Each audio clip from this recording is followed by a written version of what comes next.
Hoje abordaremos sobre a linguagem cinematográfica. Vamos falar sobre o enquadramento e sobre o ângulo de câmera.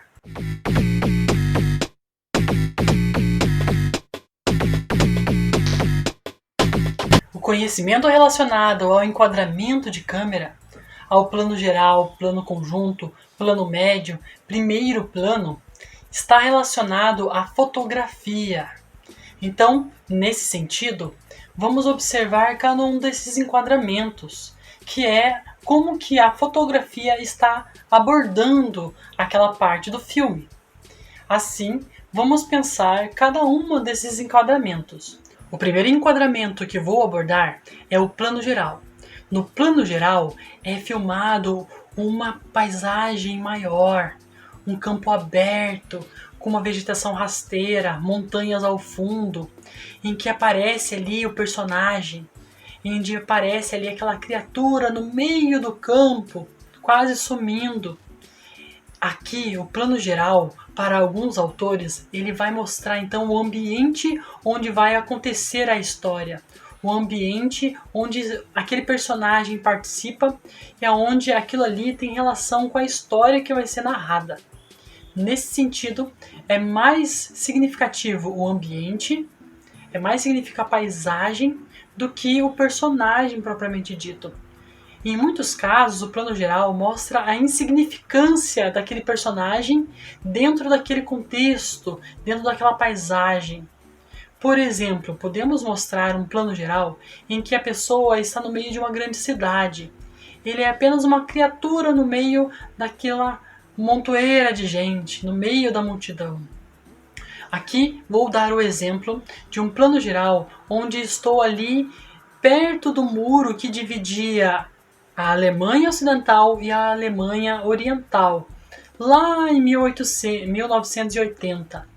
Então, estou ali dançando ali e quase não dá para ver eu dançando nessa imagem.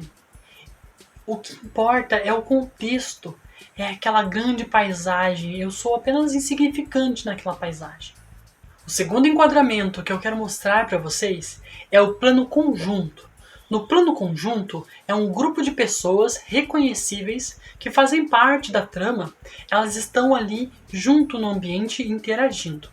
Nesse sentido, uma das cenas clássicas é uma família jantando, onde aparece toda a família ali ao redor da mesa comendo. Vou mostrar aqui um exemplo onde aparece eu e a minha família todos sentados na mesa jogando cartas. Aqui aparece o Chapolin Colorado, o coelho e aparece também a fada jogando cartas em meio ao ambiente que ali está rodeando eles. Isso seria um plano conjunto, conjunto de pessoas que estão ali interagindo naquele ambiente. O terceiro tipo de enquadramento que vou analisar agora é o plano médio. Existem algumas diferenciações em como que esse enquadramento é descrito dependendo do autor. Vou seguir então a perspectiva do Bernardet, que é professor de História do Cinema da Universidade Nacional de Brasília. Para Bernardet, o enquadramento do plano médio, ele vai pegar uma pequena faixa abaixo do pé e uma pequena faixa acima da cabeça do personagem. Nisso é possível mostrar o personagem em movimento, como por exemplo o personagem correndo. Vou mostrar agora essa imagem aqui do coelho correndo, em que mostra a corrida do coelho e todo o movimento do personagem.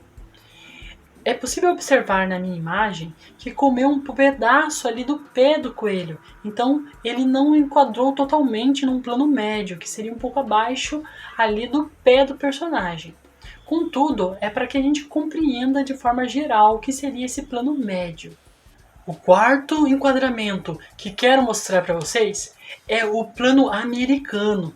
No plano americano, ele pode cortar ali a partir da coxa do personagem até um pouco em cima da cabeça, onde vai mostrar um pouco da ação do personagem e das suas expressões.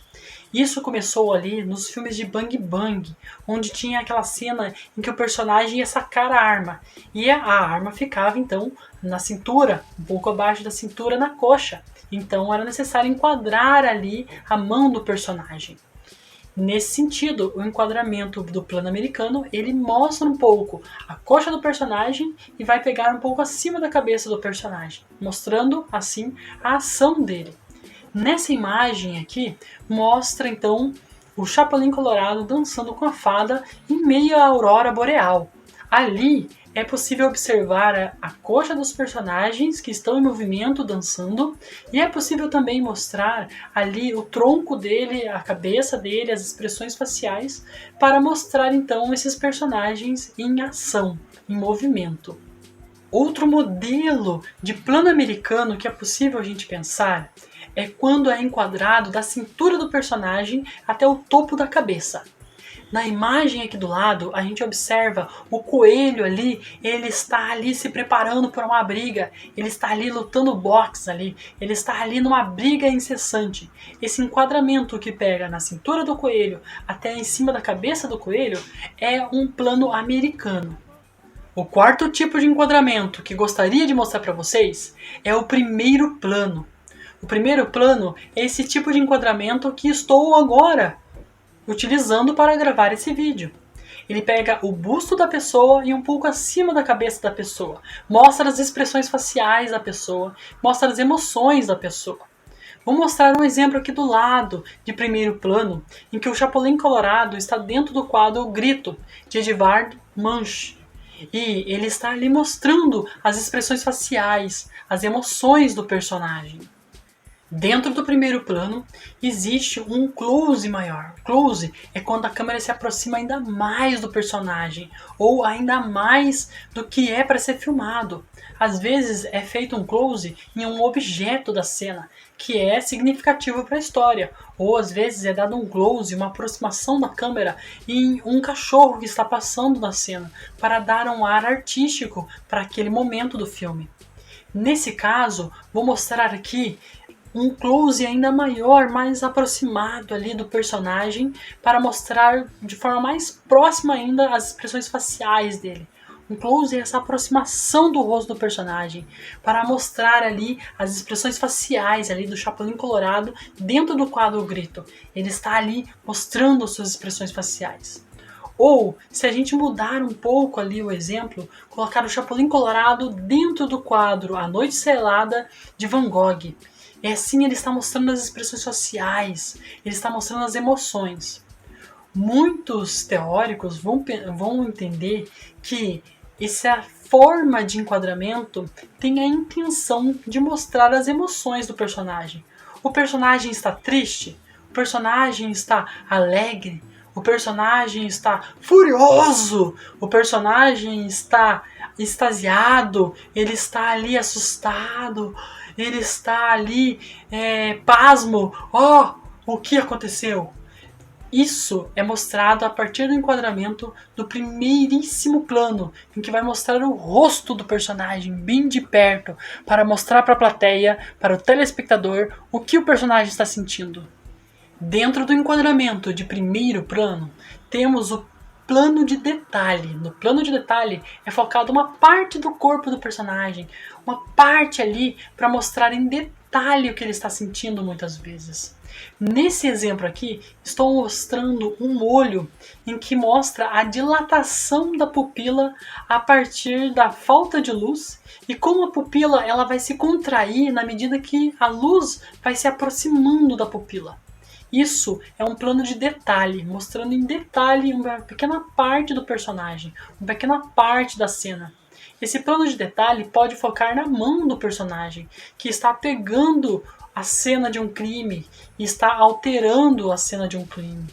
Ou pode pegar apenas uma pequena parte ali da boca do personagem para mostrar o sorriso do personagem, que pode ser um sorriso forçado, um sorriso doentio. Então, nesse sentido, o plano de detalhe é uma pequena parte do personagem, uma pequena parte da cena para dar ali um detalhe para a plateia, para dar um detalhe para o espectador, para o telespectador. Agora vamos falar sobre a questão do ângulo de câmera. No ângulo de câmera é a posição da câmera em relação ao olhar do personagem. Temos primeiro a câmera horizontal. A câmera horizontal é a câmera que está em linha reta em relação ao personagem, de forma horizontal. Muitos fotógrafos, eles vão fazer um cálculo do tamanho da pessoa e daí eles vão colocar a câmera na direção do meio do corpo da pessoa, para colocar de uma forma horizontal a câmera, para não ter nenhum tipo de interferência no ângulo da câmera para a representação da pessoa. Nesse sentido, o ângulo da câmera ela vai dar uma significação cultural, segundo alguns autores, um significado para a pessoa que está assistindo a imagem. O ângulo da câmera horizontal, que é esse que eu estou aqui filmando essa videoaula, ele vai aproximar a pessoa que está sendo filmada da pessoa que está assistindo. Por quê? Porque você está olhando de forma horizontal no olho da pessoa, em direção ao olhar da pessoa. Você está olhando, então, olho no olho da pessoa, está aproximando o telespectador da pessoa que está sendo filmada. Essa câmera horizontal também é entendida como a melhor câmera para mostrar uma ação, como uma pessoa correndo, como uma pessoa agindo de certa forma. Por exemplo, nessa imagem aqui que eu já tinha mostrado do coelhinho correndo, está numa câmera horizontal, está mostrando a ação do coelho. A câmera horizontal, então, é para aproximar a pessoa, o telespectador, do personagem, mostrando ali um olho no olho, e também para mostrar a ação, para mostrar o personagem em ação. O segundo tipo de ângulo de câmera que vou mostrar para vocês é a câmera baixa. A câmera baixa ela tem uma significação para o cinema. Bruno Mancuso, que escreveu o livro Minha Vila Filmo Eu, que é um manual de instruções para ensinar os professores a dar o conteúdo de cinema em sala de aula, ele vai abordar ali a câmera baixa, mostrando que ela vai dar uma significação de enaltecer o personagem. Ela vai dar a significação, então, de deixar esse personagem muito maior do que ele é, engrandecer ele, dando maior potência, maior força para esse personagem. Nesse sentido, é filmado ali os super-heróis. Aqui do lado, vocês vão observar o Chapolin Colorado sendo filmado de baixo para cima com o céu azul atrás dele, enaltecendo ele, engrandecendo ele.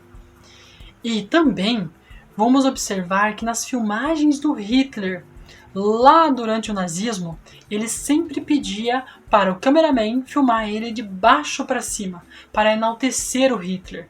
Quando é filmado de baixo para cima, com o céu atrás, um símbolo de infinito atrás, algo muito grande atrás da pessoa, é enaltecida a pessoa. A pessoa fica grande, ela fica imensa, engrandecida. Contudo, Bernardet vai apontar que se é utilizada a câmera baixa e tem um teto baixo atrás da pessoa, essa pessoa dá uma sensação de sufocamento para o telespectador. Então perde a significação de engrandecimento da pessoa. Para ter uma filmagem de câmera baixa com o significado de enaltecer o personagem, é necessário que atrás dele tenha um céu azul ou um espaço muito amplo, muito grande, para que ele seja colocado como grande, como imenso. O terceiro tipo de ângulo de câmera que eu vou abordar para vocês é a câmera alta. Na câmera alta, a câmera está posicionada acima do olhar do personagem. Dessa forma, dá a significação de que o personagem ele está indefeso naquela cena. Ele está vulnerável, ele está oprimido, ele está diminuído. Aqui vou mostrar o personagem Chapolin Colorado caído do lado da estrada, sendo filmado de cima para baixo, mostrando que ele está vulnerável, caindo, sofrendo. Nesse sentido, a câmera alta é para dar uma significação para aquela cena, uma significação de que o personagem está oprimido, diminuído.